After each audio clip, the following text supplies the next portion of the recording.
I've kept him in this house for 10 years. He's so ungrateful. My mother-in-law openly hostile, believing my husband's lies. My husband himself has changed from the man I once loved into a selfish monster. Is this his true nature? At this point, I don't even care. Enough! Who's the ungrateful one here? Good luck dealing with your bad attitude. My name is Clara, a 37-year-old working at a local bakery. I've been with my husband, Albert, since high school. His family has a long line of carpenters, and he joined the family business right after graduating.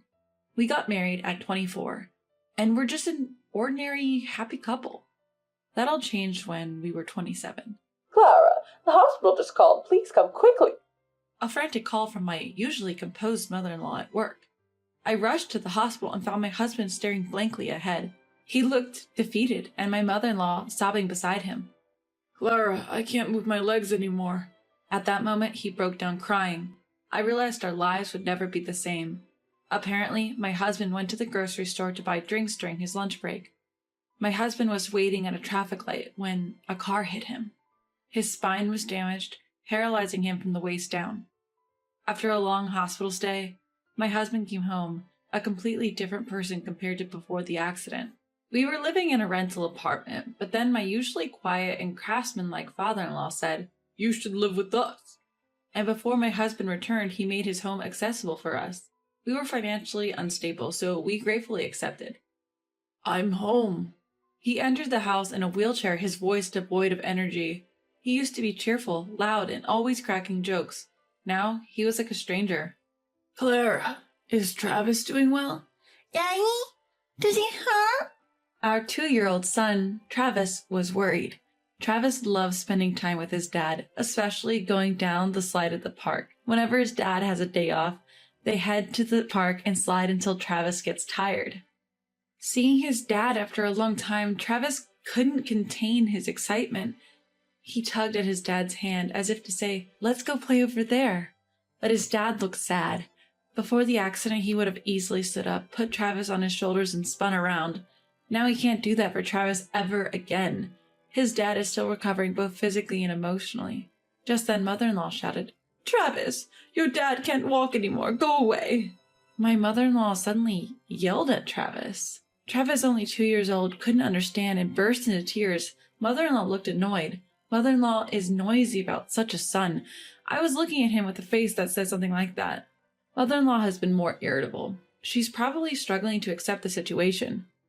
"Travis, big boys don't cry. Come on, let's play with Grandpa," father-in-law said, lifting Travis up. Travis smiled instantly. Father-in-law is usually quiet around us, but he adores his grandson Travis. For a moment, I saw a smile on father-in-law's face. During my husband's hospital stay, I was summoned by my in-laws. "So, Clara, what are you planning to do? You're not thinking of leaving Albert, are you?" Mother-in-law asked, a bit agitated. Father-in-law signaled her to stop. I wondered, do they think that I'm heartless? Their words stung a little. My feelings for my husband haven't changed, and Travis loves his dad too. We'll get through this as a family. Thank you for your concern. I plan to stay by my husband, I assured them. They seemed grateful. I've read many books to prepare myself, but I've come to realize that good intentions alone aren't enough. Since coming home, my husband has become quite demanding. "That's not it. Come on, get it right," he'd snap, increasingly frustrated. He even threw a book at me once. "You don't understand how I feel." A phrase I've heard too many times. Seeing his changed behavior, Travis started saying, Daddy is scary. My son started saying things like that. However, in front of the helpers and friends who come to visit him, he is a bright husband like before. "Well, I guess I'll just take it easy from now on," he'd joke, and I felt a sense of nostalgia. "Hey, Clara, come here." When my husband calls me in that urgent tone, it's usually about his bathroom needs. I was busy feeding Travis and couldn't leave. "I'm sorry, mother-in-law, I can't step away right now. Could you please help Albert?" Even if I say something like that, it'll be awkward for him if I go, right? I'll take over making dinner for Travis. That's what she said, but my mother-in-law hardly took care of my husband. She seemed to chat with him while I was at work, but that was about it. Seeing this, my father-in-law sighed. I'll go. Clara, sorry for always troubling you. He's gruff, but father-in-law is kind. He's also very proactive about helping my husband. When my husband first came home, he'd ask me, What are you doing right now? What book is that? He even helped me study. My mother-in-law didn't like that. Clara, why don't you quit your job? Albert is in such a condition you should support him properly. That's what she said. I knew what mother-in-law was getting at. Basically, when father-in-law and I are at work, stay-at-home mother-in-law has to take care of my husband. And she doesn't like it. Even though we mostly have a caregiver for that now. He's her own son. What's her deal? Plus, Travis is going to grow up. My husband can't work properly anymore, but we still need money. So, mother-in-law, could you please help out more? Father-in-law is helping me study, you know. We're family. Mother-in-law sighed at me. Don't you dare make a move on my husband. She glared at me. What? Is she insane? My husband is still selfish, and mother-in-law says ridiculous things. I've thought about taking Travis and leaving many times. But my parents are taking care of my elderly grandmother at home. I couldn't think of going back there, and I didn't have the courage to live alone with my son. Clara, you've aged. Time flies, and it's been 10 years since my husband had his accident. I'm still working at the bakery. I'm now 37, and Travis is in 6th grade. These past 10 years, my mind has been filled with concerns for my husband and child. No wonder I've aged. Hey, how rude. We're still in our 30s, you know. Sorry. Maybe my husband has come to accept his condition after 10 years. He's started talking to me cheerfully again. While I'm at work, father-in-law, who's now retired, looks after him. As for mother-in-law, she's uncooperative as ever. And lately, for some reason, she's started ignoring me. But I can't think of why she'd treat me like this. Recently, my husband found a new hobby. He started playing basketball at a nearby gym with people in similar situations about 3 times a month. It seems to be a lot of fun, and I'm really grateful to the friend who introduced him to it. Travis, you want to come too? Basketball is fun. When I tried to talk to our son Travis, he brushed me off saying, I'm more into baseball, you know. Our relationship had grown distant. Travis, who once adored his dad, now saw him mostly as an angry figure. My husband didn't think he was the problem. Isn't he a bit young to be in his rebellious phase? He'd joke, leaving me with no choice but to sigh. Out of the blue, I got a call from my mom back home. Hello, Mom, it's been a while. What? My elderly grandmother had passed away. She had been suffering from dementia and had been in a care facility for years. She caught a cold, which turned into pneumonia. I was told she looked peaceful when she passed, surrounded by family. That gave me some comfort. Only Travis and I attended the funeral. My parents live in the next town over, a good drive away. My husband stayed with his parents, so Travis and I took the opportunity to visit my family home. Seeing my parents again, they had aged significantly. Well, I guess I've aged too, I thought. How's Albert doing? Are you getting along with his parents? My mom asked, looking concerned. I felt like crying just looking at her. Meanwhile, Travis was happily playing video games with his cousins. I hadn't seen him smile like that in a long time. Well, his dad's fine, his mom not so much, I said, forcing a smile. My parents reassured me. You can always come back home. Knowing I had a place to return to made me feel stronger. Coming back from a quick grocery run, I find my son standing in front of my husband's room. What are you up to? I'm about to ask, but he puts his finger to his lips, signaling me to be quiet. Inside, I hear my mother-in-law's angry voice, and my husband trying to calm her down. I know eavesdropping is wrong, but I can't help but listen, and what I hear is shocking. Hey, Clara, when are you getting back home? Get back here now.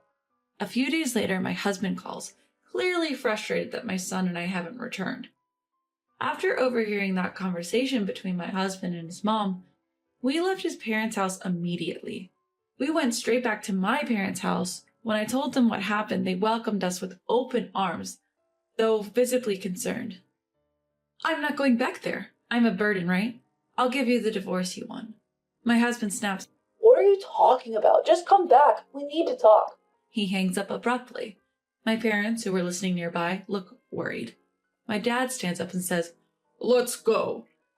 We leave my son Travis with relatives and head back to my in-law's house.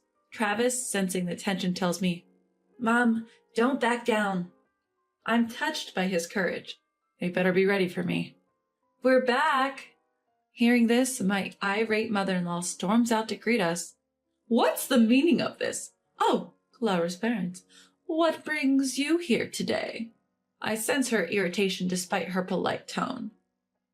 We're here to discuss Clara and Albert's divorce, my dad says, visibly angry. In the living room, my husband is sitting in a wheelchair, clearly surprised by my parents' sudden appearance. He glares at me as if to say, "How dare you bring your parents?" He always does this when he's unhappy, just glares at me. His mom does the same. Lately, he's been staring at me like he's watching me, wondering what he doesn't like. They're like two peas in a pod. Do you always glare at Clara like that?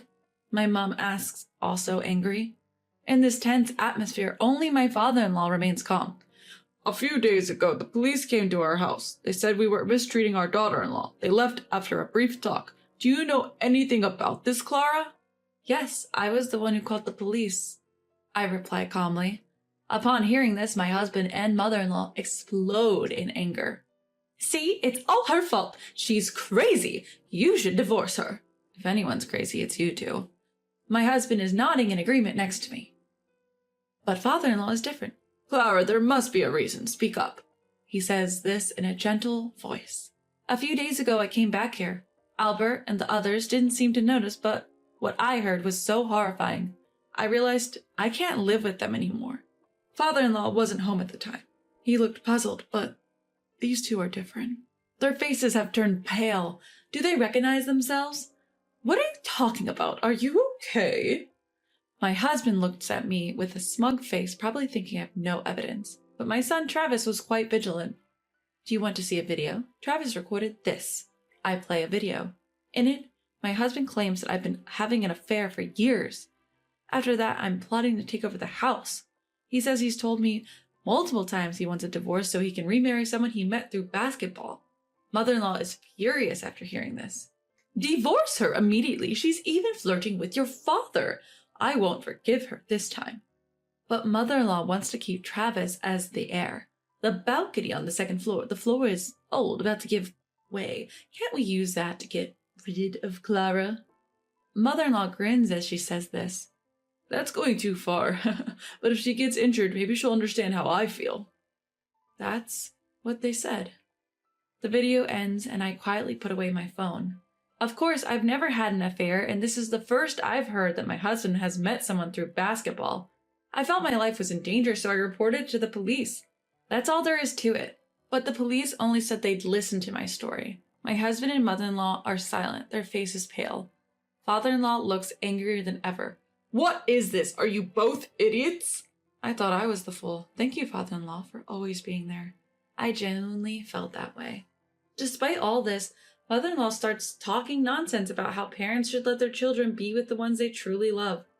Realizing that staying here would be pointless, my son and I start to pack up to leave. Can you believe her? After letting her stay in our home for 10 years, she's so ungrateful. My mother-in-law glared at me as she usually did and said that. In response, my dad said, I've heard a lot about you from my daughter, but this is the first time I've talked to someone and been so uncomfortable. In response, my dad calmly said, My mother-in-law kept muttering, but wouldn't stop bad-mouthing me. Fed up, I finally snapped, Enough! Who's the ungrateful one here? Good luck with your miserable life, you nasty woman.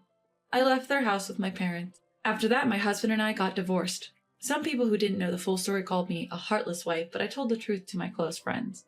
Word seemed to spread among my ex-husband's friends, and now hardly anyone visits him. I don't know if that's the reason, but after a while, my ex-husband and his mother started reaching out. I never picked up the phone. When they realized I wasn't answering, they started sending a barrage of messages, all strangely pleading for reconciliation. Funny enough, all the messages were about wanting to get back together. Didn't he say he found someone better? Reading his words like, I took you for granted. Now that you're gone, I realize your worth. I thought, realizing it now? Too little, too late. I told my ex-husband, if you keep contacting me unnecessarily, I'll go to the police. And after that, the messages stopped cold. I moved back to my parents' home in the next town over and opened a bakery in a nearby vacant shop. The only employees are me and my parents. My son Travis helps out with cleaning the shop now and then. Travis started middle school this spring and seems to have made a lot of new friends. He's also fully committed to his baseball club activities. Though the bakery was just a hobby at first, thankfully it's gaining a good reputation and we're getting more new customers lately. Welcome. Oh, it's you, father-in-law. My former father-in-law visits the shop a few times a month to buy bread. From what I heard, his son's feelings were one-sided. He was so persistent that he even got banned from playing basketball, which he used to enjoy. Honestly, serves him right. My former father-in-law had said he'd take care of his son. I don't care about you. Do as you please. But he coldly told my former mother-in-law. That seemed to have shaken her, and now she's actively taking care of her son, which made me chuckle. There are some financial worries, but with my parents' support, we're managing. I'm home. Oh, Grandpa's here. Play catch with me. You've grown again, haven't you, Travis? Your grandpa used to be the ace of his middle school baseball team. Bring it on.